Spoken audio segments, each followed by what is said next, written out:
Hey y'all, it's Sarah, and I'm working on a remix today using some of the new components that I shared making on another video.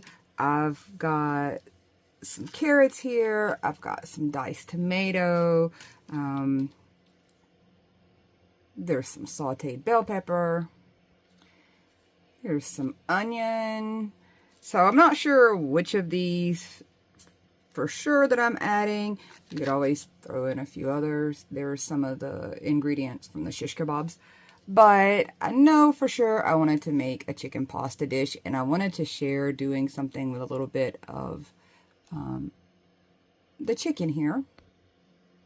So by now you guys know at this point that I like to alter some of the Miniverse ingredients, and I'm gonna alter the chicken to look a little more cooked, because right now this looks completely unseasoned and raw, and there's a couple different ways you can do that. One is just with a brown ink pad, and you're going to get a little bit softer browning on this, or you can do it with a marker. And if you haven't seen before, I do have a fondness of just using Dollar Tree furniture markers that come in a 3-pack. The color variety of those tends to work out and on the cooking type stuff, but you can also use just an alcohol marker of some type.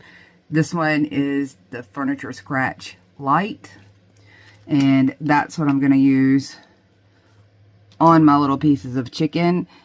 And the Miniverse chicken, the little pieces, they have a texture to them. They have like a, well, pretty much a chicken-like texture to them.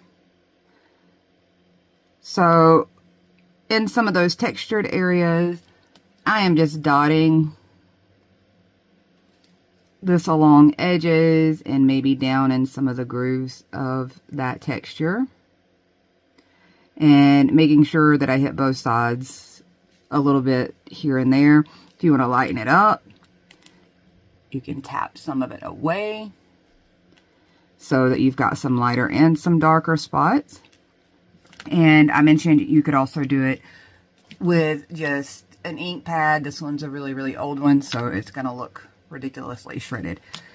But I'm going to take my little piece of chicken and some tweezers, since these guys are really tiny.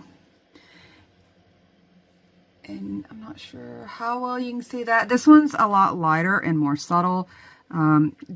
Doing this way, you get a little bit softer look of some browning. So either which one of those ways, on a piece this small, I probably wouldn't choose to use chalking, just because it's a little harder to control. But I'm just gonna move that marker around. I might touch it and tap some of that ink off. This is exactly why my nails are always in such bad shape, and my hands are always in such bad shape. So I'm rolling that over, just getting a little color on those. Hopefully that gives you a little bit better look at what I did. Now I want to go ahead and pull out my little noodles, and I'm using the spiral ones, but you could probably use the elbow macaroni type ones. Generally, I don't adhere most of my stuff down to any of my serving platters.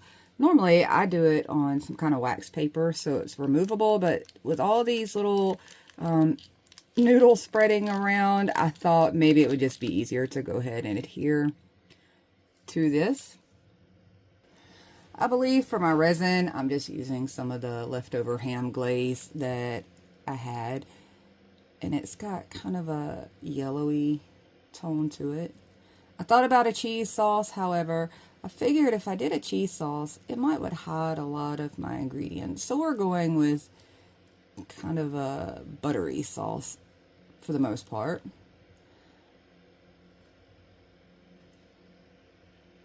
I decided to play this a little easier. I put everything in, I'm using just the little Dollar Tree painter's palettes. They're pretty easy to clean up after you've stirred your resin around So I thought that would be easier to kind of get my noodles covered first and then arrange them on my plate. If you want to arrange it on your plate, you can do that. A lot of people use their Miniverse containers. However, I've got mine in use with plants in them, so I don't have a lot of extras for that. But I just wanted to make sure that those got coated fairly well, and I think I may want to go ahead and add some seasoning and some herbs while we're at this stage. So maybe I can get that to fit up there. Now, I've shared a video of where I've made some of my own seasoning mixes, crushing down different colors of moss. So I've got different types. And just going to throw a little of that in there and mix it around some more. So you may realize I didn't fill my whole plate with my pasta. That is because I shared a video recently about my little garlic breads, and I wanted to leave room on the plate for some of that. I think I'm going to go ahead and start adding some other ingredients. So now I've got these little chopped up carrots that I believe I'm going to add. I'm pretty sure I'm going to add some of the diced tomato. If you don't have the diced tomato, you can always use some of the little cherries. Look so perfect as cherry tomatoes. I also brought in just some black seed beads, and you can find seed beads now at Dollar Tree. I brought in some of those to look like olives. So use your imagination. That's why I suggested some of the other Miniverse options. And I'm going to start adding some of these delicious looking ingredients. I think I even want to throw some of my onion in there. So I popped a few of those in place, and I think I'm ready to go ahead and add some chicken. And I'm just going to dip my chicken in a little of the glaze I've got poured on the side over here. So I'm making sure that it sticks a little better as I place it. I'm just going to kind of space it out. I definitely like the cooked look of the chicken far better. I might even come in. I've shared this and I'll share it again. Dollar Tree has this moss, and I'm letting you see it close up. It's very tiny, kind of stringy moss. And I have been using it for herbs and little garnishes, things like that. You can see, you can just nip a little bit off, and it's wonderful. So I think I might add that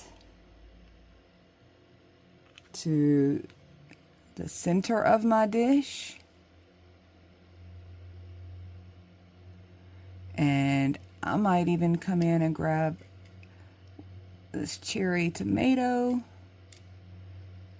Well, I said I'm going to come grab this cherry tomato. I might throw that in there. And I'll come in with a little bit more of my herbs. I had thought about, I still have a few of my little capers left from the bagels. I thought about throwing some of those in there before I'm all said and done, but I don't know. I think this has a pretty good visual. So I sprinkled a few more of my herbs on there. You could absolutely use the herbs that came with it. You could use the Parmesan one in there. Really any of them, I think, to add to the look. And I'm going to toss a little more on that back side of it. I want to make sure everything is flavorful. And my herbs, because of the different moss I used, I have some that are definitely more on the green side, and then some that are more the beigey color like you would see with oregano and stuff like that. So I like to mix them up the same way I would in the kitchen. I'm going to run this through a light really quick. If you have a little handheld, you might do that as you go, just to hold some things stationary as you add more of your ingredients, and then you can really place them. But I'm going to go ahead and run it through. Okay, so here's my finished pasta. I had a little like chicken breast that I did a test run on making that I threw on there. I'm sure I'll end up with my garlic bread on there, but I happen to have it, so I decided to use it. And this is what I ended up with. And let's see if I can get that a little closer for you to see. And that's really all I wanted to share. Partially, I wanted to share the technique with getting some kind of cook on your little chicken pieces, and then using some of the ingredients I shared earlier this week. That's all. Bye, y'all.